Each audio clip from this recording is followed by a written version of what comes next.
দক্ষিণেশ্বর মেট্রোর জন্য 90 মিটার জমি চায় রেল। প্রান্তিক স্টেশনের ট্রেনটিকে ঘোরানোর জন্য ক্রস ওভার পাচ্ছে না, ফলে বেশ কিছু সমস্যার মধ্যে পড়তে হচ্ছে মেট্রোকে। আর সেজন্যই কিছুটা জায়গা চায় রেল। আর সেই দাবি জানিয়ে রেলের তরফে নবান্নকে একটি চিঠি দেওয়া হয়। রেল বিকাশ নিগম লিমিটেডের তরফ থেকে এই চিঠি পাওয়ার পরেই চরম ক্ষুব্ধ হয়ে ওঠেন মুখ্যমন্ত্রী। স্পষ্ট জানিয়ে দেন, কোনোভাবেই দক্ষিণেশ্বরের স্কাইওয়াক ভেঙে ফেলা হবে না।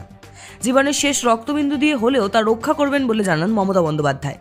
এই বিষয়ে একযোগে কেন্দ্র এবং রেলকে আক্রমণ জানান তিনি। শুধু তাই নয়, রেলমন্ত্রী থাকাকালীন তিনি কি কি কাজ করেছেন তার সংক্ষিপ্ত উদাহরণ তুলে ধরেন মুখ্যমন্ত্রী মমতা বন্দ্যোপাধ্যায়। কেন বিকল্প দেখা হচ্ছে না এই বিষয়ে ফিজিক্যালি সার্ভে করার পর বার্তা দেন রেলকে। প্রয়োজনে সব রকমভাবে তিনি সাহায্য করার কথা বলেন। মুখ্যমন্ত্রীর কথায়, দক্ষিণেশ্বর স্কাইওয়াক আমার প্রাণের। এহেন মন্তব্যের পরেই এই বিষয়ে মুখ খোলেন পূর্ব রেলের মুখ্য জনসংযোগ আধিকারিক কৌশিক মিত্র। সূত্রের খবর, পুরো বিষয়টি রেল ভেবে দেখবে বলে দাবি করেছেন কৌশিকবাবু। তবে তার দাবি, স্কাইওয়াকের ক্ষতি করার বিষয়ে যা বলা হচ্ছে তার রটনা।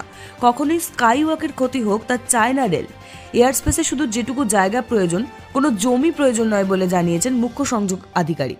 এই বিষয়ে আলোচনা করে অবশ্যই সমাধান বের করা হবে। কৌশিকবাবুর কথায়, রাজ্য সরকার নানাভাবে রেলের প্রকল্পে সাহায্য করে। এই প্রকল্পে কোনো অসুবিধা হলে তারা ভাবনা চিন্তা করবে। আমার রক্ত থাকতে আমি দক্ষিণেশ্বরে স্কাই ওয়াক ভাঙতে দেব না। অনুষ্কা মণ্ডলের রিপোর্ট, ক্যালকলিং টিভি, কলকাতা।